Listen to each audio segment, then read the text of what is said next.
নাকের পলিপাস নিয়ে আমাদের দেশে অনেক বিতর্ক চলছে। নাকের পলিপাস, রাস্তাঘাটে দেখবেন গাড়িতে লেখা জানা পলিপাসের চিকিৎসা। আসলে পলিপাসটা কি? পলিপাস হচ্ছে আমাদের নাকে, বলছি যে নাক একটা খুবই গুরুত্বপূর্ণ অর্গান। এখানে নাক কিছু হাড় দিয়ে, কার্টিলেজ দিয়ে, কুচকুচে হাড় দিয়ে তৈরি হয়। নাকের পাশে লেটারাল ওয়াল বলি, এই লেটারাল ওয়ালে কিছু হাড় থাকে, সেটাকে বলা হয় টার্বিনেট। এই টার্বিনেটটা তিনটা থাকে, একটা হচ্ছে ইনফিরিয়র টার্বিনেট, মিডিল টার্বিনেট আর সুপিরিয়র টার্বিনেট। এই ইনফিরিয়র টার্বিনেট যেটা আমরা সাধারণত দেখি, সেটাই এটা অনেক সময় ফুলে যায় বা বৃদ্ধি পায়, তখন এটাই অনেকে এই পলিপাস বলে চালায়। আসলে পলিপাস বলে কোনো মেডিকেল ভাষায় কোনোটা রোগ নেই, কিন্তু আমাদের এই পলিপাস নিয়ে চলছে নানা রকমের গুঞ্জন। তো এই পলিপাসটা কেন হয়, পলিপাসটা বা এই হাড় বৃদ্ধিটা কেন হয়? প্রথম কারণ হচ্ছে যে অনেক সময় নাকের অ্যালার্জির কারণে বেড়ে যায় না। যাদের নাকে অ্যালার্জি আছে, তখন এই অ্যালার্জিক রেসপন্সে এটা ফুলে যায়।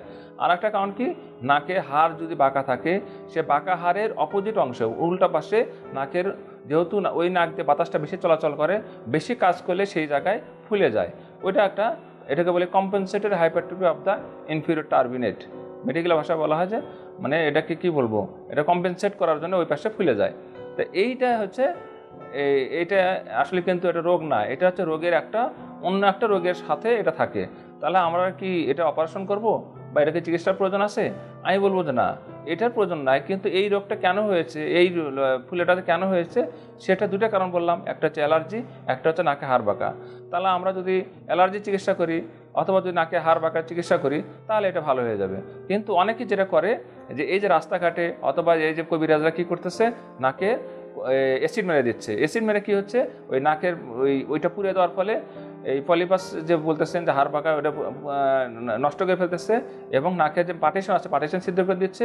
এবং দুই ওয়াল, মিডিয়াল ওয়াল এবং লেটারাল ওয়াল, মানে হচ্ছে এই দুইটা একসাথে সংযোগ লাগে, বাতাসের রাস্তাটা আরও সরু করে ফেলতেছে এবং একসময় নাক একদম জোড়া লেগে যায়। ফলে এইটাকে জটিল আকার ধারণ করে, তখন ভালোর চেয়ে আরও খারাপ হয়ে যায়। কিন্তু আসলে কী ছিল, সিম্পল জিনিস। একটা হচ্ছে অ্যালার্জি পরিহার করতে হবে, আর যদি তার নাকে হাড় বাঁকার কারণে হয়, তাকে নাকে হাড় বাঁকার চিকিৎসা করতে হবে। তা না করে আমরা অপচিকিৎসা করে নাকের হাড়টাকে এবং এই মধ্যের ওয়াল এবং লেটারাল ওয়াল একসাথে অ্যাডিশন করে দিচ্ছে, নাকে হাড় পুড়িয়ে দিচ্ছে এবং এটা একটা মারাত্মক ক্ষতির কারণ হয়ে দাঁড়াচ্ছে এবং এর চিকিৎসা পরবর্তীতে অনেক জটিল হয়ে যায়। তাই মনে রাখবেন যে পলিপাস কোনো রোগ নয়, পলিপাস হচ্ছে অন্য একটা রোগের সাথে এটার একটা অংশ। এই রোগের চিকিৎসা না অ্যাসিড মারা অথবা নাক পুড়ে ফেলা, এটা নয়। এর চিকিৎসা হচ্ছে আমরা অ্যালার্জি চিকিৎসা করব, আর নাকে হাড় বাঁকার চিকিৎসা করলে এটা ভালো হয়ে যাবে। অনেক ক্ষেত্রে এটা চিকিৎসার প্রয়োজন পড়ে না।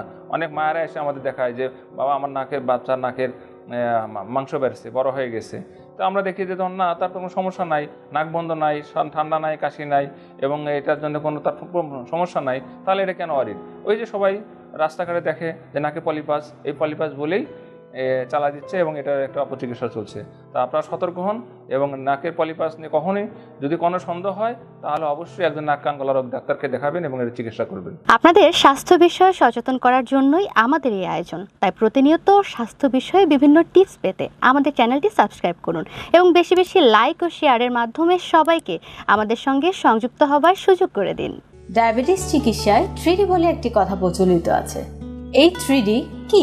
এই 3D হচ্ছে ডিসিপ্লিন, ড্রাগ এবং ডায়েট। আপনি ডিসিপ্লিন লাইফ লিড করছেন, ড্রাগসও খাচ্ছেন, কিন্তু ডায়েট সেটি কেমন হবে? এই বিষয়ে সঠিক পরামর্শ দিতে পারবেন একজন পুষ্টিবিদ। তাই এই বিষয়ে সমন্বিত সেবা দিতে রয়েছি আমরা।